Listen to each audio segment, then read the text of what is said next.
What's going on, Team MG? It's Michael Gascon, the horse guru, and we are here with second grade do's and don'ts. Mostly going to show you the do's, but we can talk about some don'ts. Today, second grade is desensitizing. To me, this is the beginning of the training process. Kindergarten and first grade is establishing how our relationship is going to be. Don't run away in first grade. Don't run me over in kindergarten, or vice versa. Now what I want to do, I've shown her, hey, don't run me over and don't run away from me. That's my bubble. Don't run me over. Face is soft left and right. Don't run away. Now what I'm looking to do is get her to stand still. I'm going to start with the lead rope because it's the longest. And I'm going to start right here like so. Notice I grab it by the tassel on the end. You don't want to do it any other way because you're going to get it all hung up around your wrist. So that's a don't. A do is double it up. Grab it by the end of the lead rope. Now it's heavy and easy to manage. Go overhanded, don't go underhanded, because overhanded you can manipulate it a lot better and switch from one side to the other like so. Once you can touch the air around their head, I want you to gather up here. The reason I want you to gather up here is when you step to the side to swing this over their back, if you have too much rope out, don't give them too much rope because they can jump forward and throw a kickback at you and get out of position. Snug up on their face. Since you've done a good job in first grade, if they jump forward, they're going to give you their face, which is going to take their butt away from them. Don't stay in the front because you don't want them to run into you. Step to the side of them, throw this over. The first place that we're going to touch is the withers because that is the least sensitive part of the horse. Then we're going to work our way back. Once you're able to get that, if they don't have a saddle on, you can cinch prep. This horse already has a saddle. So after cinch prep, what we're going to look to do is we're going to double the rope up here. And we're going to touch her flanks, which she is probably not going to like so. Notice how she goes to move off. We just step with her, step with her, step with her. And what we want to find is that she doesn't get a release from stepping off. Don't let her move forward. She can move backwards and sideways, but we do want to stick with her. The reason we don't want her to blast off forward is because we can't keep up with her and she'll find a release on her own. However, if we can get her moving backwards and sideways, we can keep up with her. So again, nice big loop here. I'm standing right beside her. I have a little bit of her face here, so if she blasts forward, she will run into the weight of my body, which will keep her butt away from me. The more she bends towards me, the more her butt's going to go away from me, obviously making it a lot more difficult for her to kick me. Once we use the lead rope, we'll go to our flag stick. When we use our flag stick, we're going to use it in this manner and this manner exactly. We want to come right down the lead rope, straight to her nose. The reason being, if we go under her, we're inviting a bite or strike. Predators that attack horses from the bottom, like dogs and coyotes and wolves, they get struck and bit. So we're trying to come above her chest, right down the lead rope to her nose. Next thing, don't cover her eyes.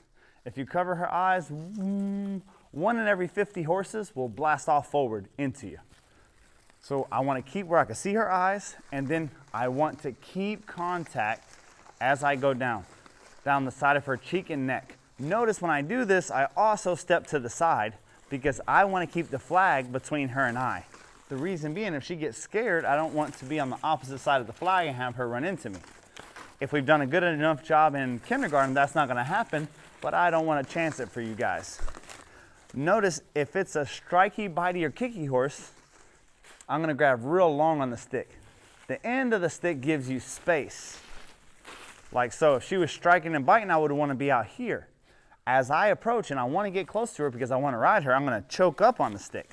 The reason I want to choke up on the stick is choking up on the stick gives you speed and accuracy. So it's very easy for me to go from her butt back up to her face. If I come here or touch her flanks or touch her back legs and she jumps off, what I want to do is I want to pull on her face. That's going to keep her from running off. And I want to put the flag in her face at the same time, simultaneously. What that's going to do is it's going to shut her down. And I'm going to go back to the spot that she said, it's okay, it's okay, it's okay. Not okay, she blasts off. I go back, it's okay, it's okay. And we will repeat this 2 or 3 times. And her okay zone that may have started just around her nose or her face is going to grow until you can touch any part of her back legs, her flanks, any of this. But it starts with that contact on the muzzle. Where I see a lot of people get in trouble, the most common is they start desensitizing the horse and they look like trouble. Don't do that. Treat it like it's another day at the office. The second biggest thing I see people doing is they bring the flag from here. That's how you flag a horse to move it. Come right to the investigation center, which is the muzzle, and make contact, and don't lose that contact the whole time you are petting her and touching her with the flag stick. The next thing, don't cross over to her other eye until you are ready. What do I mean ready? I mean, as long as the flag is on the same side as you, she's going to go away from you.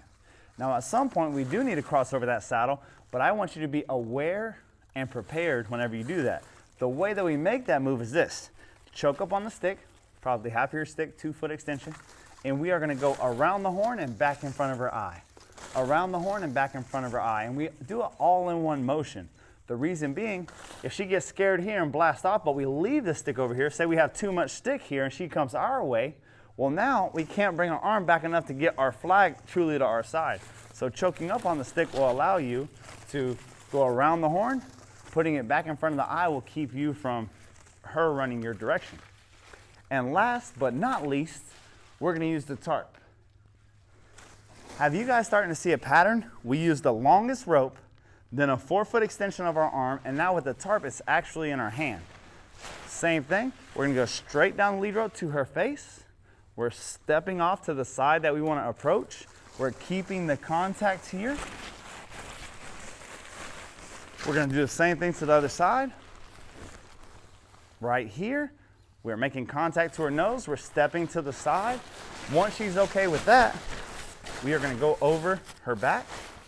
Whenever we go over her back, we want her face a little to our side. We want to have our free hand, our lead rope hand, up.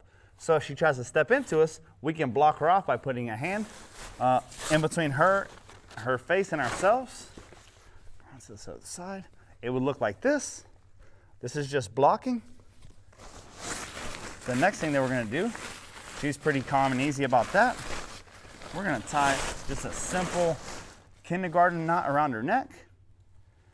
Very good. Once we've done that, you successfully got a horse that will freeze up and get quiet. Remember, it's hard to get her at a standstill unless you've been drinking too much. We want to get the horses, it's as simple as everybody says, hey, let's get their feet moving, let's get their feet moving. They're not wrong. It is a form of transportation, but remember this. When a horse breaks down, it doesn't go. When a car breaks down, it doesn't go. This is not a car. When it breaks down, you won't be able to stop it. Bucking, running, rearing, all those things are what get you hurt. All those things you're going somewhere. So we want to get them to freeze up. If you're confused, stop. That's what we're trying to tell the horse. If you're scared, stop. If you don't know exactly what I'm telling you to do, stop.